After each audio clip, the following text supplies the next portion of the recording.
Okay, this is our second video for lesson 6.2, and you should be following along with the 6.2 notes.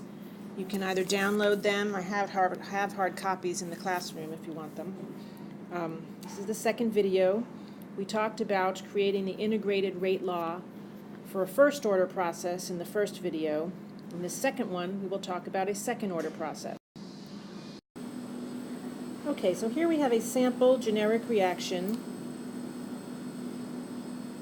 A is decomposing into B. And I'm telling you this is a second order process for A, which means that if you were to write the rate law, it would be rate equals a constant times the concentration of A to the second power, because it's second order in A. We're saying that up front.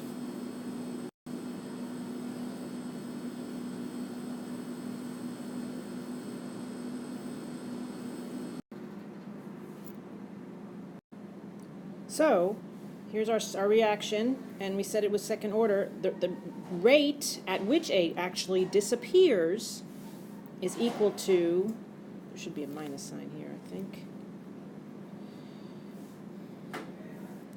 the opposite of the change in concentration of A over the change in concentration of time. We can set this equal to what we found from the rate law, because we said up front it was a second order process, so this equal to what came from the previous slide. And let's stop here. On your notes it says second order rate law, and the rate law is in the form of, it's always in the form of rate equals a constant times concentration of the reactants to a exponent. So this would be the rate law for this reaction.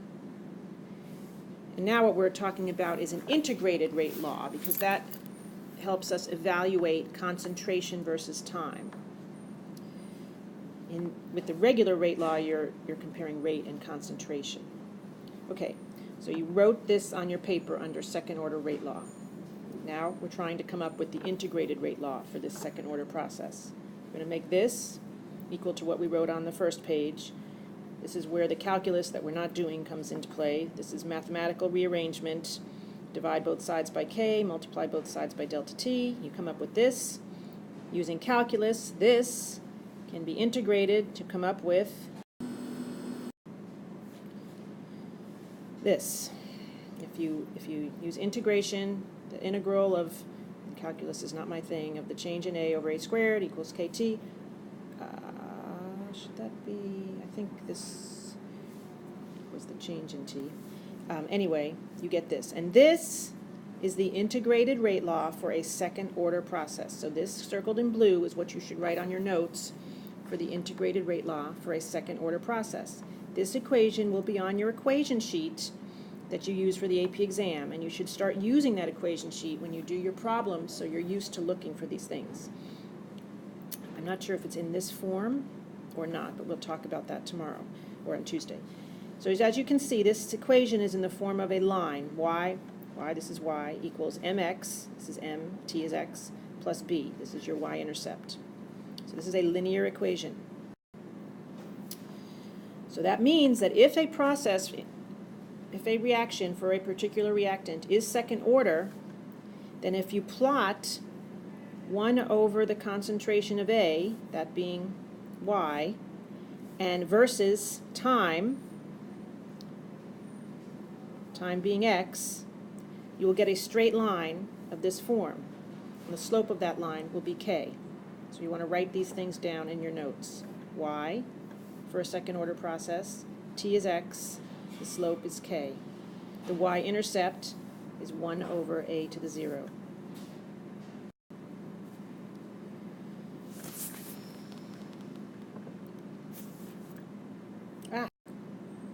Okay, so if we have this equation, nitrogen dioxide decomposing into nitrogen monoxide plus 1/2 oxygen, it's going to be second order for the reactant NO2. And if you were to evaluate time and the concentration of this is the data that you would get. The concentration of NO2 is in molarity, which is moles per liter. And if you were to graph this, if you graph the data from the previous page, which is this data that I am circling in red, or let's circle it in black, it gives you this line here, which you can see is not a straight line. So since it's not a straight line, when you graph, actually this is the graph of, this is the graph, well, I will tell you, the graph of concentration versus time was also not a straight line. Now, what they graphed over here is this, the log of NO2 versus time, and that too was not a straight line. So if log of NO2, the natural log, versus time had been a straight line, it would have been a first order process. We learned that in the previous video. But it's not a straight line, so this is not first order in A. More work is needed. Okay, so more work was needed. So now what we have graphed here is 1 over NO2 as y, that's y, versus time, that's x, and we did get a straight line. So that means that this is a second order process in A, because since we have a straight line when we graph 1 over NO2 versus time, this straight line fits our equation 1 over the concentration of NO2 equals KT plus 1 over the initial concentration of NO2. K is our slope, and we could calculate that from the, if we took data from this line. 1 over NO2 is y, T is x, and if we wanted to find the initial concentration of NO2, we could take the reciprocal of this y-intercept. So because we got a straight line when we graph these two things, we now know that this is a second order process in A. So if we were to write the rate law, it would be rate equals K NO2 to the second power. Okay, so now we want to, I'm just going to go through more slowly how we did that. So once again, we're given data. This is actually the same equation, and you can fill this in on your worksheet. Here's your equation. We're trying to figure out what order this reaction is in NO2, which helps us understand how quickly the rate takes place.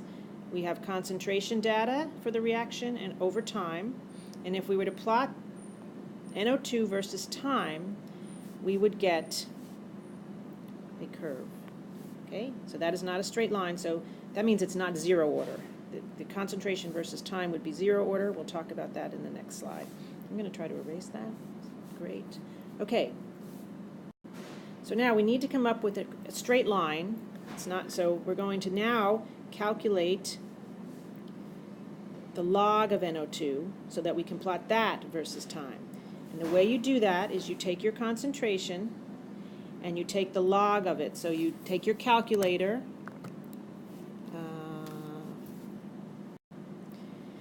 and you go on the left side down to where it says ln for natural log, and then you type in this concentration, 0.010, close parentheses, hit enter, and it gives you a number which is minus 4.605.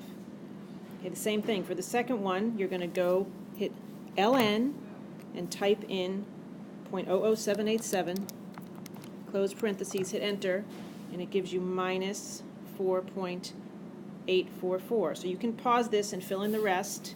I will fill them in, then you can check your work. Okay, so this is what you should have gotten. Now we will graph log of NO2. I'll write that here on the y-axis. Natural log of NO2. Come on, pen. What's the heck's the matter? Versus time. This will be our, we're ignoring these arrows here. And you're going to graph this in class using your graphing calculator. I'm going to tell you how to do that in class, okay? If you know how to plug in data in the stats, you can do that. And what you get when you graph natural log of NO2 versus time is also a curve. It almost looks like a straight line. You'd have to try to do a best fit line to determine that it's a curve, but it's a curve. So that means that this is not a first order process in NO2, because when you graphed the natural log versus time, it did not fit the equation for the integrated rate law for the first order process. You can look back your notes for the integrated rate law for the first order process. So now what we're going to do is we're going to graph 1 over NO2 versus time to see if this data, if when we graph that, it fits this line. Okay, and so 1 over NO2 is 1 divided by 0.01, which is 100. 1 over NO2 is 1 divided by 0.00787, which is 127. You can do the rest and check your work. So this is the data you should have got for 1 over this. And if we graph this, so let me write this in here. This is our y-axis, 1 over NO2, and time is our x. If we graph this, we do get a straight line. It looks something like this. And you can use, I'll show you in class, how to use the calculator to determine the slope of this line and the y-intercept. But this is a straight line, so that means 1 over NO2 versus time fits this linear equation. So we can calculate our slope by calculating the slope of this line. You can actually do that with the calculator. And the slope turns out to be 0.54. That's our k value. You can calculate, the calculator will do a linear regression, best fit line, and tell you this y-intercept right here. And that turns out to be, the y-intercept turns out to be 99.8. So if you wanted to calculate your initial concentration, you would take the reciprocal of 99.8. And 1 over 99.8 on my calculator is 0.01, which is what your initial concentration was. We knew that already. So that's how, what you're going to start by doing is just recognizing from the graph of data, you won't have to graph it on the entrance quiz, whether a process is second order or first order. That's the end of this video.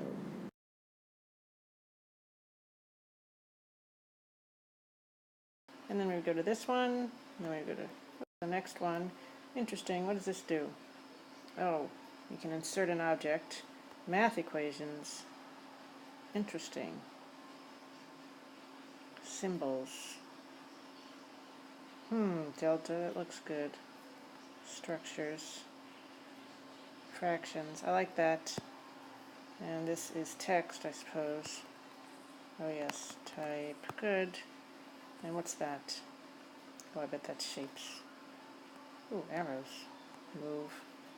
Cool. Yes, very interesting. This. Okay. Laser pointer. Oh, cool.